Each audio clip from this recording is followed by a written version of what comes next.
الله الرحمن الرحیم. ټول نه مخکې د میډیا والا د پریس کلب سوره مرګلي دی ټول ته سلام کوم او سوره لیدونکي اوریدونکي دی هغوی ته سلام کوم. سوره کورمي ول دی د کورمي حوالې سره یو شارټ میسیج غوښتل نو څه ویرې کوم. اکثر مرګلي یوه پوښتنه کوي چې د کوم ځنه خلک دي وتي دي اسلام آبادو ته لوړ دي یا پېښورو ته یا نورو شهرو ته لوړ دي. کورمي ډېر باد صورت حال و دغه څه پاته نه لګېدله.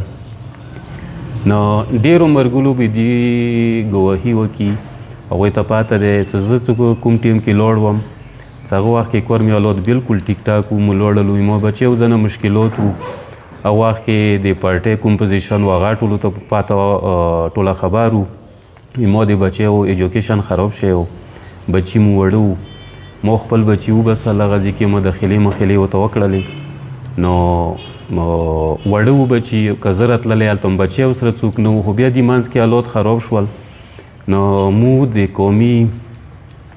مرکز دی او یا تحریک دی یا مشرون دي هر چا سره مو خپل ځای کې رابطې کړي دي. حالانکې دغه د پورې څه ډېر مرګلي به دا شی وکړي څه مو څه که اسلام آباد کې وه خو څه قومي کومه خبره شوې دی کوم څه ضرورت شوی دی مو شپه ورځ منډه ما کړې دی، تکلیف ما کړی دی، خوري ما کړي دی، شپه ما تېره کړي دی، درنې ما کړي دي. حتی څه پېښور کې کوم خلک تکلیف کوي هغوی په تماره صحیح کړي دی. نو دا دغې پوره نه دا مو باندې پارز و، دا مو باندې حق دی واجب و چې موږ ورمې کوم مشکلات و هر انسان باندې و چې هر چا خپل ځای کې کړي او موږ باندې دا پارز و. خو دې وجې نه مو نه و لوړ څه وایي چې موږ د حالاتو نه لوړ وو، خو بس موږ حالاتو نه مخکې لوړ وو. هغه ځای کې مو په سوچ وو که راتللی نو هغه ځای کې بچي وو غیر ته خپل ځای کې مشکلات وو.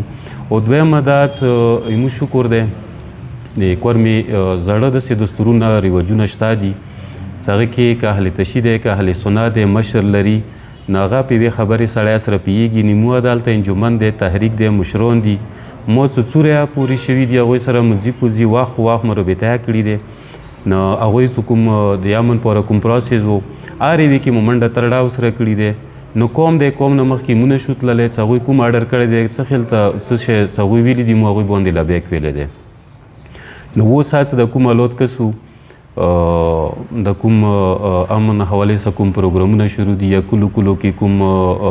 د امن حوالې سره امن تیږه کې خلای شي. نو انشاءالله امید لرو خدای د ولس امامونه څه خاورې زبه رسي کورمي کې به امن رسي. ویلې څه امن څه دی دا د هر چا ضرورت دی. حتی څه که غره کې ځناور دی هغه امن غواړي. امن څه دی امن سه مو ټوله زندګي تړلې دی. او ته یقین وکړه چې ډېر هر شي ته به لاړ شي وبه ګرځېږي خو چې کورمي کوم ښکلوالی دی کورمي کې کوم حسن دی کورمي کې کوم سکون دی دوره د دنیا یوه ځای کې نشته دی. خو څه وجونه څه وجوهاتونه بس کورمي بدامني شي وه خو انشاءالله اوس حالات کسو ښه طرف روان دی. د مشرانو کوم پروسس دی هغه ډېر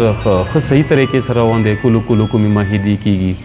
نو خپله طرفه یو میسیج ټولو کورمیوالو ته ورکوو چې هغه کومې پیکې سره تعلق لري سو خدای قرآن ته وکړو خپلو بچیو نه راحم وکړو خپلې زندګۍ باندې راحم وکړو خپل وطن باندې راحم وکړو. دنیا او خلک مړه شول ورکې هغه خلک بیا نه رسي امن به بیا راشي هغه خلک ولاړل. نو ټولو ته سوال کوو چې د کورمي څه کوم حسن دی کورمه څه کوم امن غواړي کومه خوشحالي غواړي هغې کې ټوله خپله حصه ګاډه کوی د بدامنۍ نه لرې شوی یو ښه طرف څخه سوچ روان شي ډېر خوند به وکړي. نوره مو د قوم پاره هر وخت مخکې ما لبیک ویلی دی او بیا به لبیک یو نه مدي کې خدای امام ګواه دی چې نه څه سیاسي ورکې شته دي نه سیاسي هغه وخت دی نه د سیاسي هغه اکټیویټیز کوی شو. هر انسان باندې پارز دی چې هغه د وطن پاره خپله خدمات وکړي. نو داسې حالات او زه به د یو شی وکړم په کور نه دی څه وایم خو بیا یې خلکو پاره څه کله پېښور کې اسلام آباد کې دلته حالات خراب شول خلک بند شول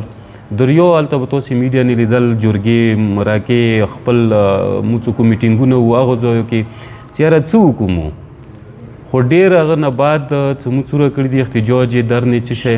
خو ما ورته ویله څرسیو کور وکړو چې د کوم خلک باندې دغو غم وکړو چې هغوی څه ماشومان دي او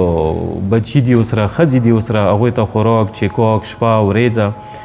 نیمو ونته سړي څه ډېر د مو مرګلي به راتلل انجمن والا تحریک والا مو سره کور کې بو.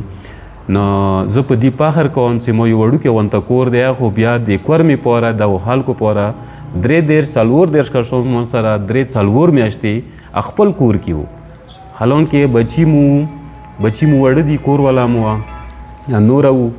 دا څوک ولمنه څه ښځې وې دا مې وځي ته کړل سړي څه وو هغه مو بل ځي ته کړل 3 4 میاشتې مو داسې خپلو کې وخت تېر کړی دی لکه وړونه خویاندې بچي داسې وخت مو تېر کړی دی نو دا مقصد نه څه مو هلته به څوک لوډ شي یا به مزې کوي چې چا سره احساس وي هغه وي دی مو وطن دی قسم دی که په یو سرعت یا پرېږدو که دوی ته څه خلته ضرورت کېږي مو بیا خپل وطن پورې هره قرباني به کوو او نه چا سره ضد کوو نه زیاتی کوو مو امن غواړو نه دغې کې یو څه دا څوک دی او دا څوک دی پکور دی هر سړی خپل ګریوان کې سوچ وکړي چې څوک کوم څه خلته بد سوچ کوي پکور دی هغه ښه سوچ وکړي ویلې څه ورته ویلي څه د دنیا نه درته وکړم بل ورته ویلي څه مو ورته وایي خو ته بار پسې وې که نه دا امن څه دی دا پکور دی یوه پوره نه دی دا ټولو پوره دی په یو لوس چا که نشي ویلی چې یو امن غواړي پکور دی بل یې وغواړي د اهل سنت والا کوم یوت دي مشرون دي هغوی ته هم دا میسیج ورکوو چې تاسې خپل قوم کې خپل ځوانانو کې اندا سوچ فکر پیدا کوئ چې ورکه د امن ضرورت دی دا مو وطن څخه رپیږي ایجوکیشن مو خراب شو هیلث مو خراب شول خلک مو خراب شو بدامني جوړه شوله میلو چه شول دا به کول بعد 5 میاشتې بعد به بیا امن رسي هر سړی به خپل مزو کې وي چې کوم خلک لوړل هغه بیا واپس نه رسي مو ته نه ټولو ته همدا سوال کوو چې د کور مې پورې ښه سوچ پیدا کړئ او مو مشرانو پسې یو انشاءالله مو امید دی مشران مو ښه تکړه دي ښه صحیح روان دي چې هغوی څه حکم مو هغه باندې لبیک دی مهرباني